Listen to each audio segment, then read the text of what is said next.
Chapter 1. Sludge Villain. "Oi, Kiba! Pass it to me!"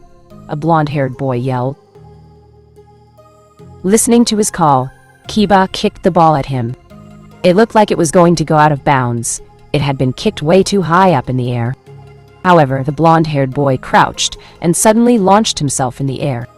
It was as if there was a jetpack attached to his back. He got 2 times more airtime than the world record of the best NBA player in the world from a few generations ago, and to top it all off, he also made an impressive flip in the air before axe-kicking the soccer ball, with the heel of his foot accurately blasting it towards the corner of the opposing team's goalpost like a rocket. It was the exaggerated swagger of a mutant-type quirk user. The goalkeeper had not even seen the ball coming. Before he knew what happened, not only that the ball flew past his head like a bullet, it even made a hole in the net of the goalpost and exploded with a loud boom when it smashed against the outer wall of the school in the back of the soccer field. The blonde boy landed on the ground gracefully and made a victory pose, quite proud of the awesome goal that he had just scored. But the other children on the pitch did not look surprised in the least. Instead, they were annoyed. "You bastard, always showing off and stealing my thunder!" Kiba yelled, but in spite of his words, there was a toothy grin on his face as he came and high-fived him. Booing sounds came from the opposing team. "Sensei, it's not fair." Uzumaki used his quirk again. One of the boys in the opposing team complained. The teacher, a burly middle-aged man with a whistle hanging from his neck, frowned in thought as he looked at Naruto. He appeared like a rather normal middle school boy. If you ignored the fluffy golden fox ears on his head, the whisker-like birthmarks on his face, and the bushy but silky-looking golden furred tail at his back. Uzumaki. Naruto had a rather simple and seemingly banal quirk, a Fox Quirk.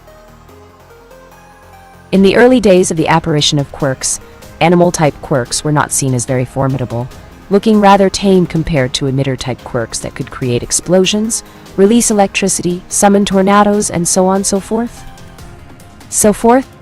However, as of late, with the emergence of amazing heroes with animal-type quirks, people gained a newfound respect for such simple mutant-type quirks. For example, among the top 10 strongest heroes in Japan, one had a rabbit quirk. While rabbits were harmless and skittish creatures normally, the rabbit hero, Mirko, could not be any more different than that. She was relentless and violent, a woman that never backed down from a fight. Her explosive power and speed were something to be feared. Nowadays, over 80% of Japan's population had a quirk. Quirkless people had become increasingly rare with the passing of years. To prevent potential accidents and tragedies, students in public schools were forbidden from using their quirks. However, the lines were rather blurred when it came to heteromorphic-type quirks.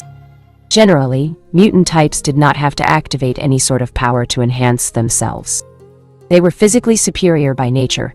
Performing superhuman feats was the norm for them. The teacher was broken off from his musings when another blonde boy, why were all blondes problem children, kicked the ball and a mighty explosion propelled it forward, not any slower than Uzumaki Naruto's previous shot. The goalkeeper of the opposite team had been too scared to even attempt defending, and instead jumped away from the goalpost, afraid for his life. Sharp whistle noise rang, and both Naruto and Kiba suddenly crouched and covered their ears with their hands. "Sensei, stop, it hurts," they yelled at the same time, their sense of hearing being way more sensitive than that of regular humans. While Uzumaki Naruto had a fox quirk, Kiba, a brown-haired boy, had a mutant-type quirk as well, a dog quirk. Similar to Naruto, Kiba also had a pair of pointed dog ears on top of his head. In addition, his teeth and nails were sharper than average, and a dog's scraggly tail wagged listlessly at his back. With such similar quirks and matching personalities too, both of them were hyperactive, boisterous, and loud. The two boys had clicked off from the very first moment they had met. Naruto and Kiba were best friends. "Bakugo, red card! You're out! Team Blue gets a free kick." The teacher shouted, but all the members of the red team started complaining out loud. "Not fair." Why can Uzumaki use his quirk and Katsuki not? You're biased, it's not fair, Sensei. The teacher felt like wanting to pull out his hair due to frustration. How could he explain to the students that mutant-type quirks were different from emitter-type quirks?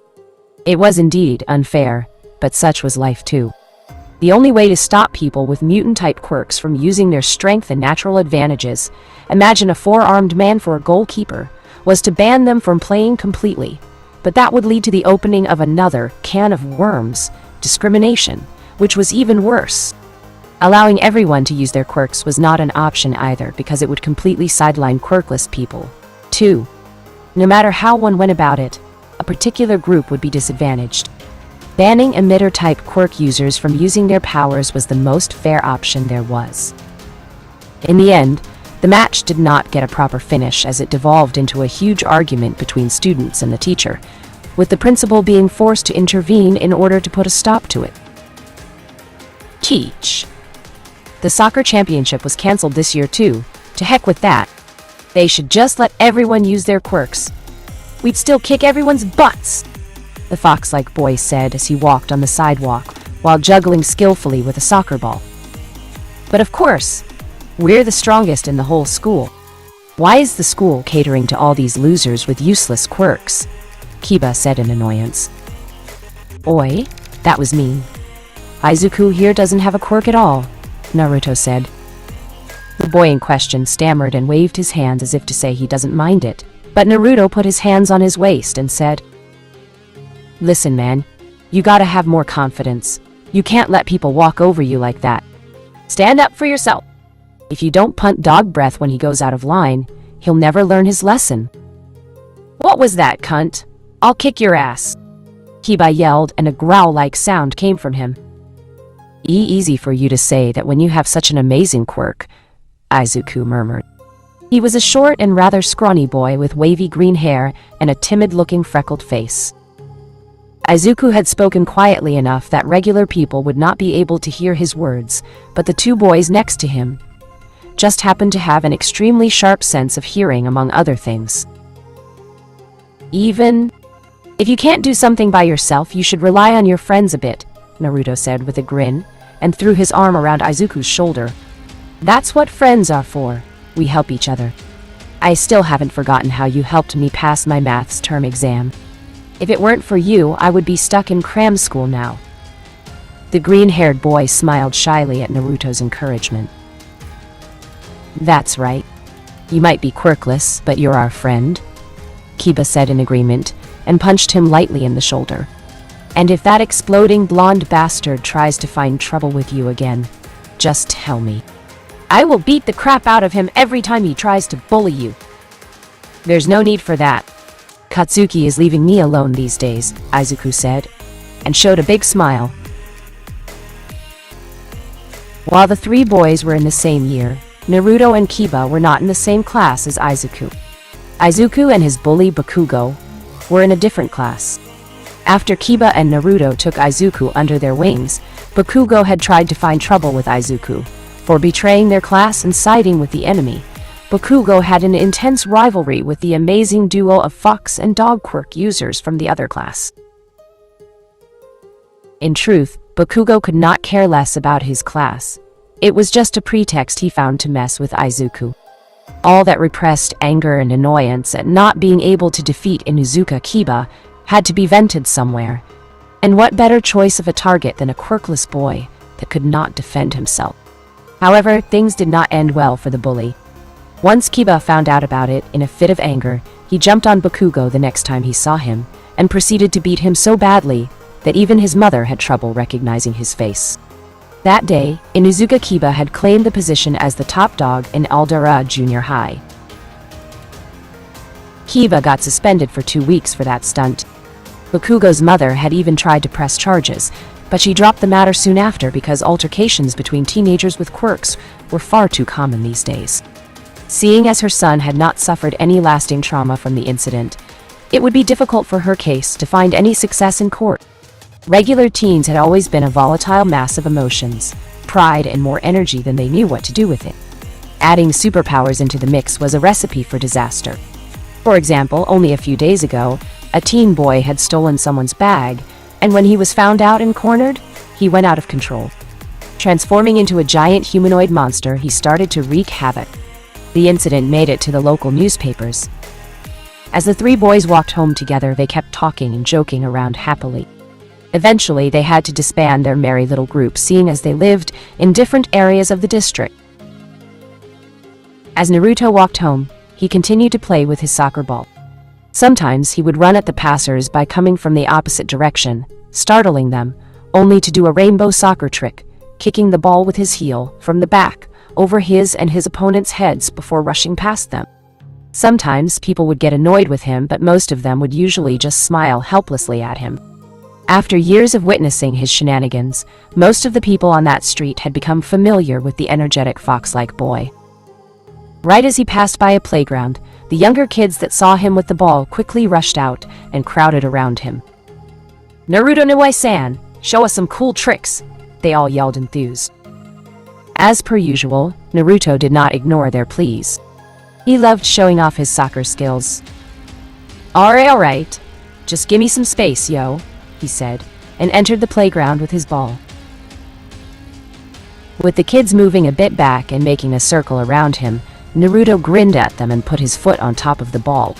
Suddenly, he rolled the ball towards him and lifted it in the air with the tip of his foot, right above his head. Before the ball could fall to the ground, he stepped in and bent down a bit, the ball landing right on the back of his neck. So far, so good. It was nothing amazing, just a neck stall.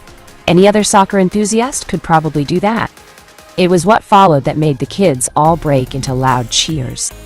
In an impressive display of dexterity and body-eye coordination, Naruto used his knees, feet, and even his fluffy tail to juggle the ball spectacularly. All good things come to an end, however, and accompanied by a chorus of disappointed whines from the kids, Naruto left the playground and started heading home once again. Suddenly, an obnoxious baby laughter ringtone rang, and Naruto groaned. It was his cell phone. Flipping it open and answering the call, he was forced to distance the phone from his sensitive hearing as a woman's loud voice blasted into his eardrums. "Naruto! What are you doing, you delinquent? School finished 40 minutes ago. Get home already." Alright, sheesh. I'm on my way. Why are you yelling?" he yelled back. "Don't you raise your voice at me, young man. Just wait till you get home." Naruto snorted and shut the flip of his phone closed, effectively ending the call. He did not really care about his mother's retaliation and threats in the least. All she or his father could do was yell at him. And that was a common issue for many parents nowadays. When children had quirks so powerful that they would not look out of place in a superhero comic book, their parents were often at a loss in how to deal with them when they acted rebelliously. What's her problem anyway? Not like I'm doing any illegal shit. I'm not even smoking like the cool kids. And I'm not doing drugs either like punks who skip classes. All she does is bitch about my grades, and for coming home late every day. Picking up his ball in his hands, he started walking home, not even in the mood to play around anymore. What do I even need good grades for anyway? He grumbled and kicked a piece of rock on the sidewalk in frustration. He was not oblivious in regards to how amazing his quirk was. While a Fox Quirk seemed nothing special compared to some emitter quirks out there, Naruto had yet to meet anyone who could beat him in a one-on-one fight. Even someone with an overpowered quirk like Bakugo Katsuki from his school couldn't beat him. After all, Naruto was a tiny bit stronger than Kiba, and the dog quirk user had mopped the floor with Bakugo. Furthermore, besides his enhanced dexterity and physical capabilities, Naruto's Fox Quirk granted him a powerful sense of smell. Very sensitive hearing and excellent eyesight and night vision too. His career paths were promising. Even if he didn't become a hero, which was doubtful, he could easily join the police special forces. The anti-drug department would do anything short of killing to get someone like him in their ranks.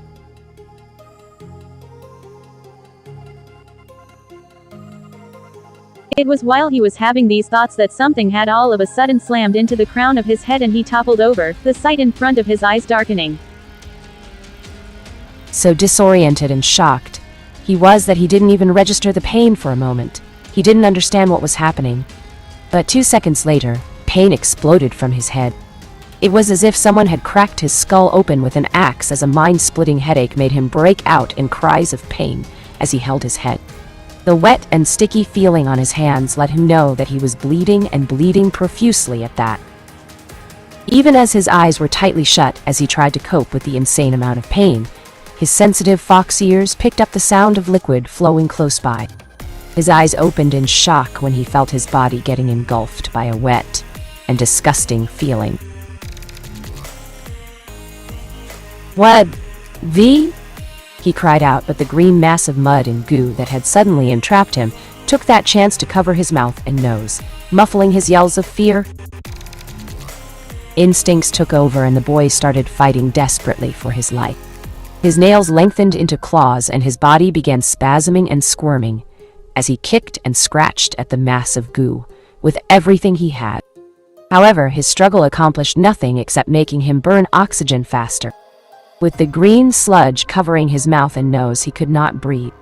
His movement slowed down to a stop and his arms fell down lifelessly. He was moments away from dying from asphyxiation. "Help! Somebody! Help me!" Naruto cried out in his mind. But there was nobody around. He was attacked in a less frequented alley where people did not pass by too often.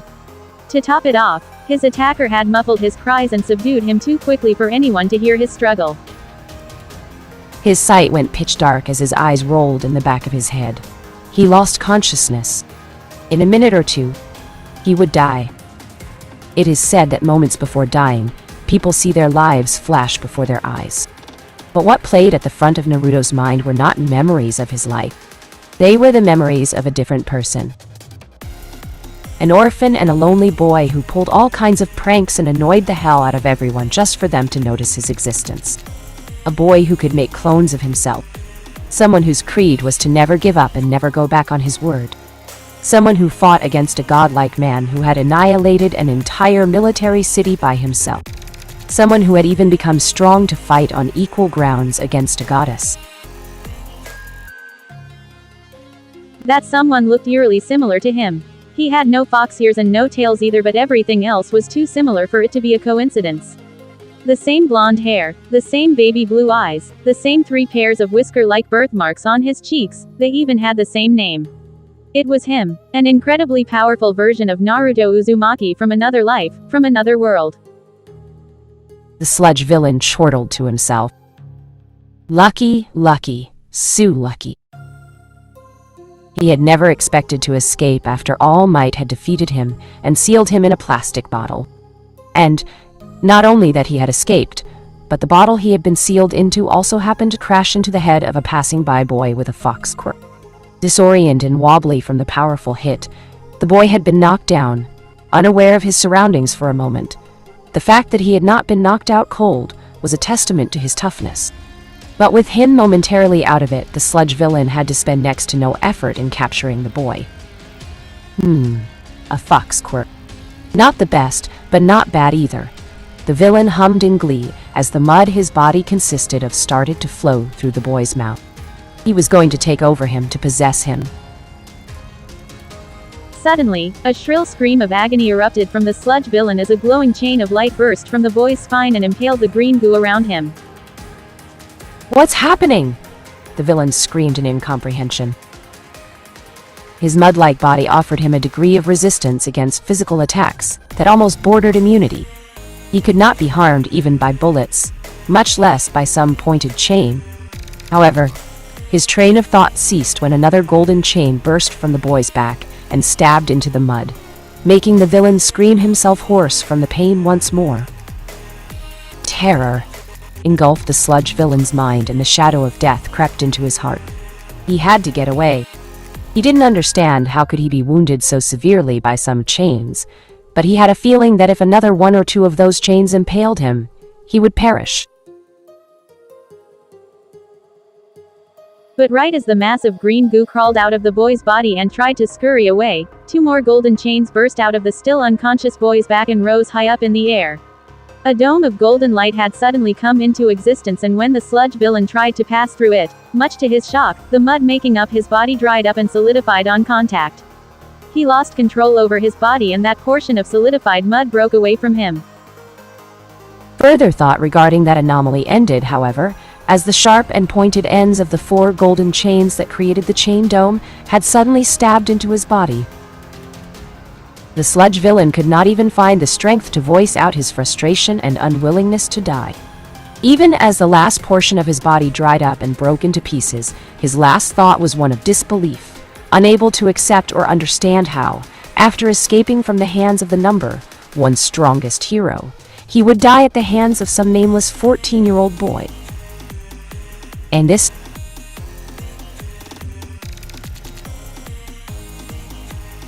Chapter 2. Illusion or reality? Ah, how could I make such a mistake? A very tall and thin young man yelled at himself. As he climbed down the stairs from the rooftop of the building where he landed together with the fanboy who had clung to him, All Might was stupefied to discover that the plastic bottle in which he had sealed the sludge villain was no longer in the pocket of his cargo pants.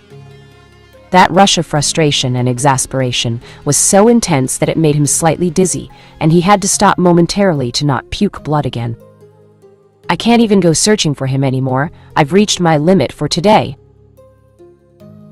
As he passed by a window, a sharp glint shone in the corner of his eyes, and the blond man turned his head to see a golden dome of light rising from between 2 buildings. But it only lasted for a few seconds before it disappeared.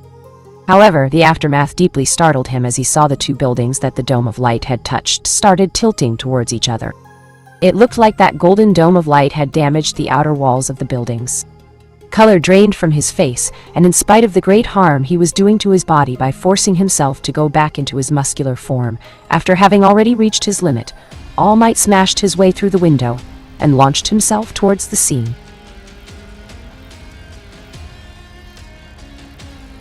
He arrived there just in time to see a boy in his mid-teens lying unconscious on the ground and pieces of dried-up green mud and sludge scattered all over the place. He recognized those remains as the sludge villain that he had encountered only a few minutes ago. But All Might did not waste his already limited time thinking too much about the situation. Saving the lives of other people came first.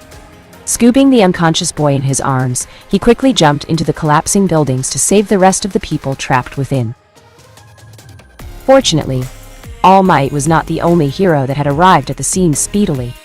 Other prominent heroes such as Kamui, Death Arms, and Backdraft had also come to help the people trapped in the half-collapsed buildings. Fortunately, nobody had died, but there were dozens of injured people, and the property damage was significant as well. But where did that golden light come from? What kind of quirk is that? It was the question that everyone was asking on the internet, seeing as the incident had gone viral. Unfortunately for the curious people, nobody had managed to capture the actual moment in a photo or in a video, so they were not clear on what had caused the buildings to collapse. What was clear, however, was that a villain with a powerful quirk had tried to attack a young boy who was on his way home from school. What made the situation go viral is that not only that 2 buildings had been destroyed and dozens of people had been injured, but that the villain in question was found dead at the scene as well. And that had led to all sorts of speculations. Did that boy kill the villain? But how? According to the authorities, he only has a Fox Quirk. It was a bad matchup against the sludge villain. Maybe he has 2 quirks. Is that even possible? I mean, there's Endeavor's son. He has both a fire and an ice quirk. Yo, hear me out. What if there is a 3rd person? What if someone else was at the scene and killed the villain before running away? Vigilante? While the media outlets and the people on the internet were fussing greatly over this matter, the boy in question was still unconscious, in the hospital. 2 days passed since the sludge villain's attack and subsequent death, but the victim had to regain his consciousness. My son, is he going to be okay? Please tell me he's fine. A blonde-haired man said, his voice cracking towards the end. His eyes were filled with unshed tears. Next to him, a red-haired woman was crying in silence, her face buried in her palms. Naruto's parents were greatly distraught over the news. Fatal accidents in today's society were much more common than several decades ago. Cases of young children dying due to their own quirks, or cases of villains killing people were not rare, to say the least. When such a high percentage of people possessed superpowers, it stood to reason that the mortality rate among average people would increase as well. Regardless of all that, it had never gotten any easier for doctors to tell the truth to the parents of a dying child. Currently, I can't promise you anything. There are signs that he had almost died of asphyxiation. If his brain was left without oxygen for too long, I fear. The doctor let out a sigh and trailed off when his words made the child's mother break. Her husband could do nothing except for hugging her to his chest, even as tears were rolling down his cheeks too. "Do not despair. There is still hope," the doctor said, trying to alleviate their suffering. "Your boy is a warrior. He might fight through this. There is still hope," he said, repeating himself. Just as he finished his words, a nurse arrived in a rush and said, "Dr. Takakawa? He's awakened. The boy is awake and he asked for water." Without waiting for the medical staff's permission, the two parents rushed towards their son's room at the same time. A white ceiling, an oddly familiar and unpleasant smell of antibiotics, and the sound of medical machines beeping in the background. Naruto did not take long to realize that he was in a hospital. But before he could make sense of it, a burning sensation in his throat made him unconsciously ask for water. A few moments later, two people burst through the door of his hospital room at the same time, rushing to his bed.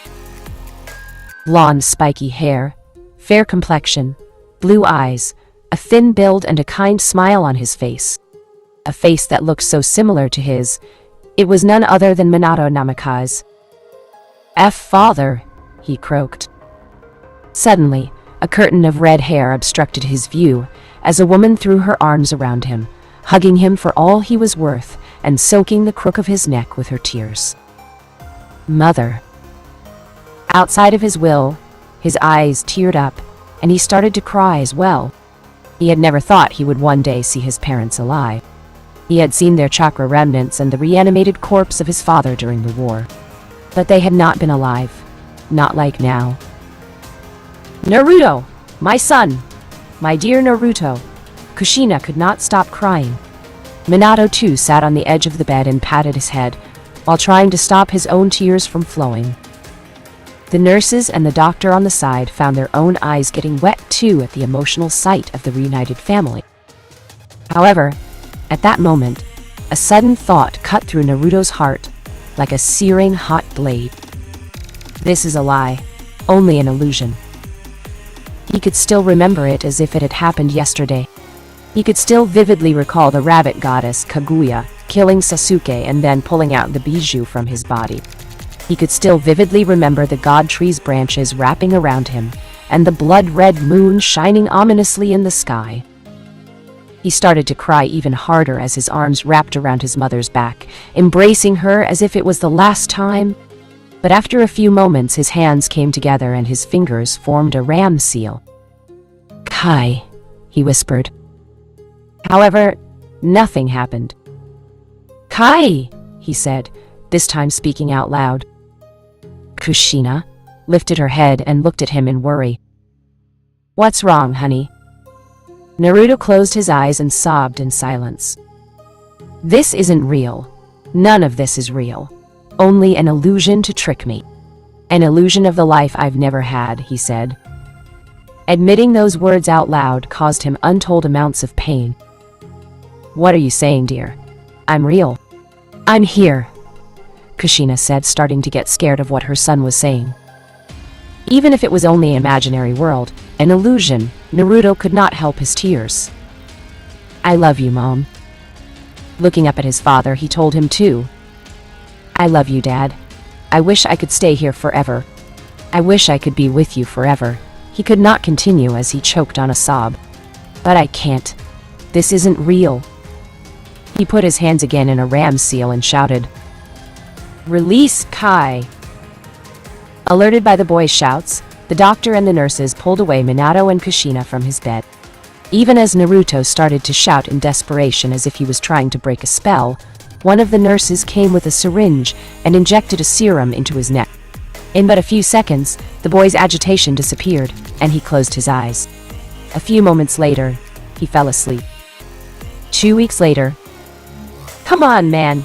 Even Bakugo doesn't want to miss out on this. We gotta show that bastard who the best class is," Kiba said, his voice half annoyed, half pleading. Since the soccer championship had been cancelled without the two rival teams finding out who exactly was the best, the students decided to have an unofficial match, after classes, outside of school, and decide it once and for all. "Sorry, man, I can't. Dad needs my help with the car." 2 weeks passed since the sludge villain incident happened, and Naruto had become the most famous kid in his school. However, it only took a few days for everyone to realize that he was a changed person since that day. Gone was the boisterous boy who would play with a soccer ball even in the classroom during breaks. Gone was the full of life and energetic child that always showed a toothy grin to everyone. While most people chalked it up to him almost dying and dealt with it accordingly, Inuzuka Kiba could not readily understand why Naruto never wanted to hang out after school with him and the gang anymore, or why he had become so quiet and introverted. "You were a great help, Naruto. Thank you," Minato said while wiping his hands of engine oil with a piece of rag.